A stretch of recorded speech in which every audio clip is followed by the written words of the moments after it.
Hi there, and welcome to the Modern Day Mirror podcast.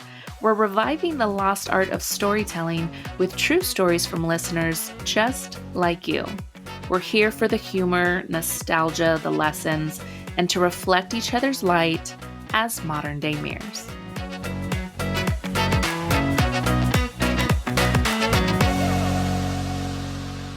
Hello. This is your host, Cecilia, and welcome to the season 1 finale of the Modern Day Mirror podcast.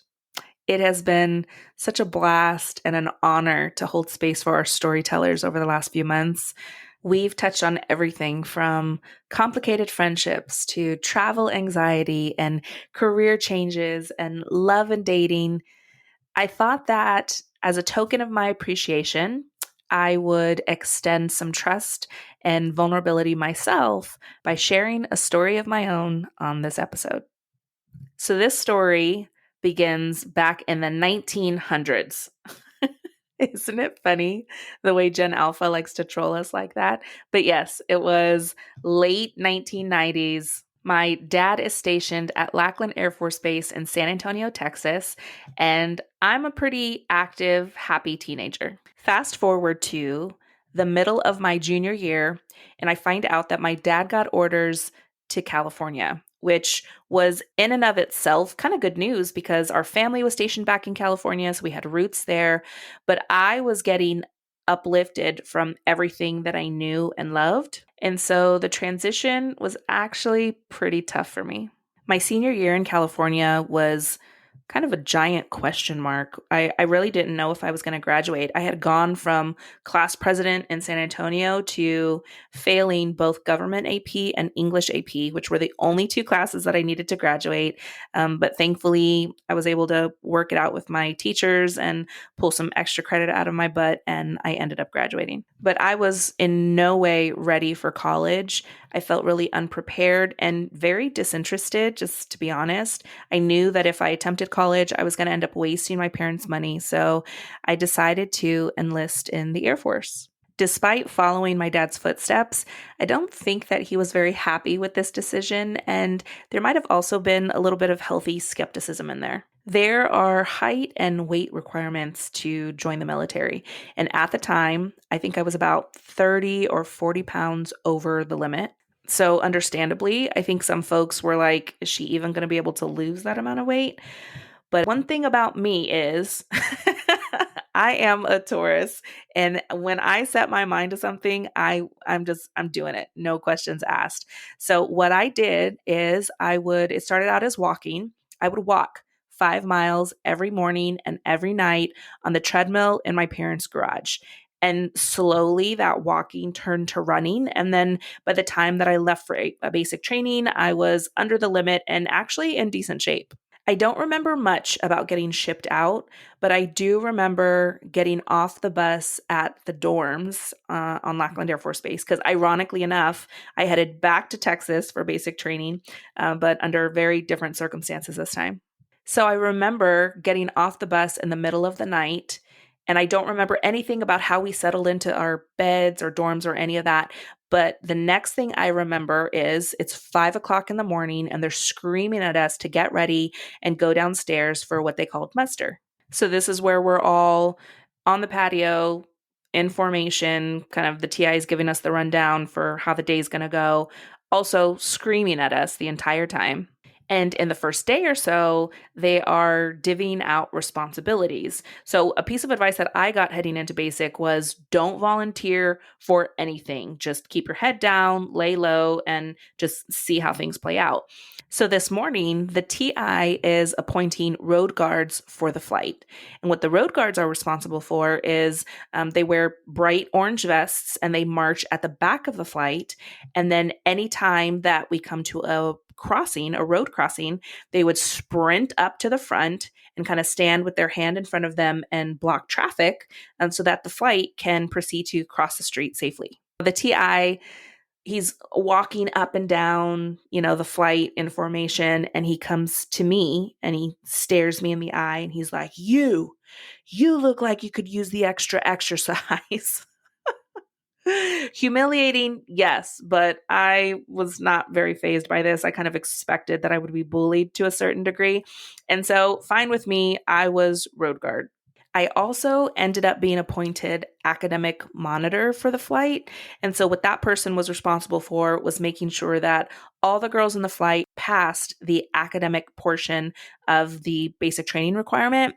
They quizzed you on things like chain of command and Air Force history. And so, anytime that we were early to an appointment and kind of standing around, I walked up and down the flight and grilled the girls and, asked them questions. They gave me this kind of impossible task of making sure it was my job to make sure that everybody passed that test. Otherwise, I was going to be recycled.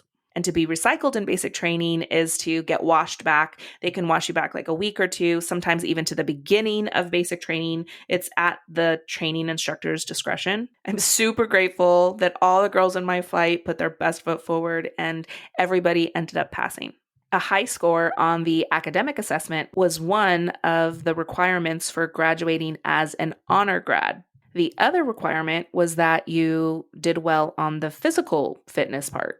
There was a timed 1.5 mile run, and then you also had to do a certain amount of push-ups and sit-ups to qualify. I remember a lot of the girls really dreading the run portion, but me, on the other hand, I could not wait because I was going to show that damn TI, right?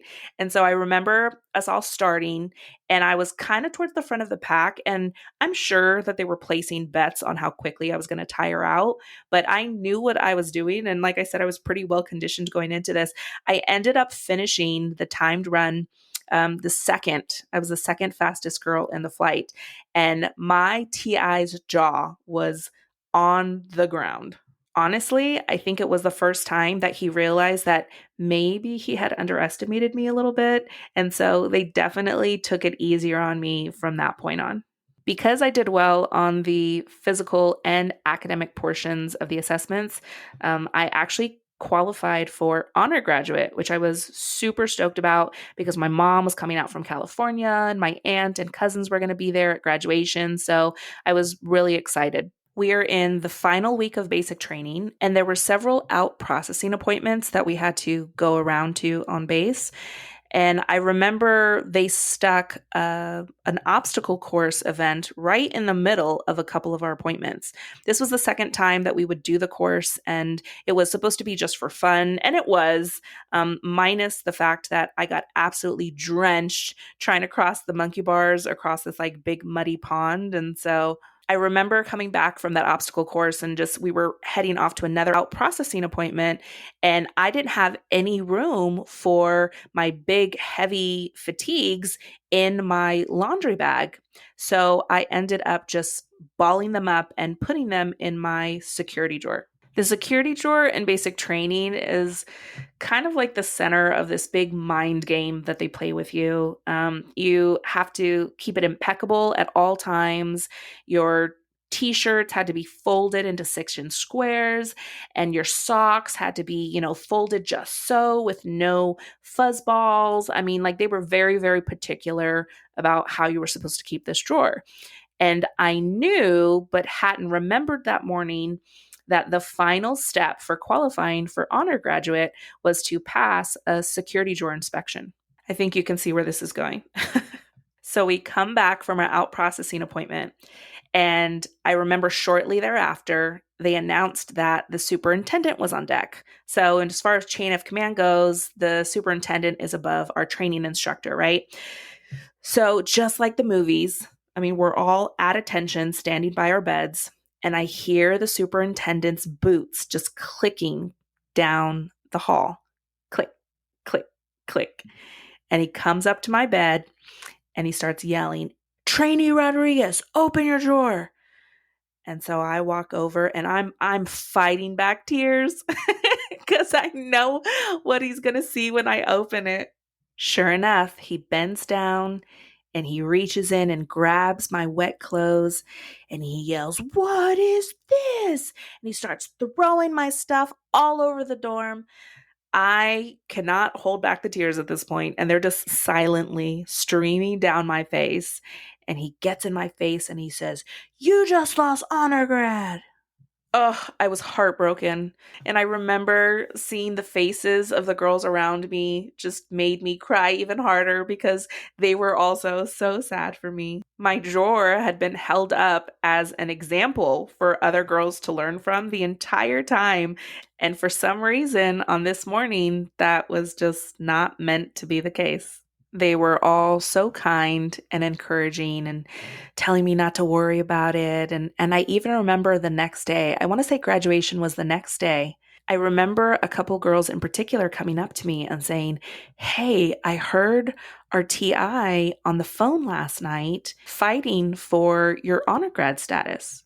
He was talking about what an example you've been and a leader in your own right throughout the whole, training experience." And this gave me a lot of hope.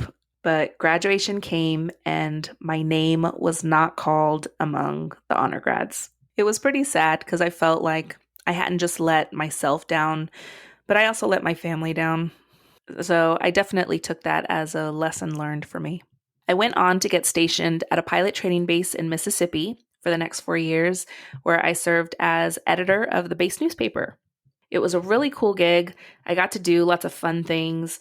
Morgan Freeman came out to the base to be pilot for a day, so I got to spend the day with him and take pictures and write an article. I got to go to Atlanta with the international pilots that trained with us, fell in love with Atlanta to this day. I absolutely adore that city. I got to see and do a lot of really cool things and meet some really cool people while I was there. But my heart was on the West Coast. So when my 4-year enlistment was up, I decided that I was going to go back to California to be with my family. I remember preparing to leave Mississippi, and I had to go around to complete different out processing appointments. And one of them was at the military personnel flight, which is kind of like the Air Force HR. They manage like payroll and duty stations and, personnel records, things like that. So when you separate from the military, they issue you what's called a DD-214. And this is basically your official military service record. It has your rank and stations and medals and things like that. I remember the airman across the counter from me giving my DD-214 a once-over and, telling me the things to double check and stuff. And they kind of smirk and they go, "Oh, BMT honor grad." And I am completely caught off guard by this comment. And I turn the paper around so I can read it. And right there, under decorations, medals, badges, it has basic military training honor graduate. I remember getting so emotional at the thought of my training instructor speaking up on my behalf. Like most people know, the military takes the chain of command very seriously. And so this idea that he could push back, and for this airman that he had only known for a few weeks. I mean, I totally understand why I wasn't announced at graduation, right? Doing so would have essentially undermined the authority of the superintendent because all these airmen had been witness to my disqualification. And that experience honestly left me a little disheartened because I thought, oh, wow, okay, this is an institution that is by the rules, for the rules at any cost. So however late the realization, it was nice to see that that wasn't necessarily the case, and that in corners of even the oldest institutions, a person's merit still counts for a lot. And I love this story because it's such a great reminder of the ways that the universe is always working for us in the background, even when we don't necessarily have proof of that.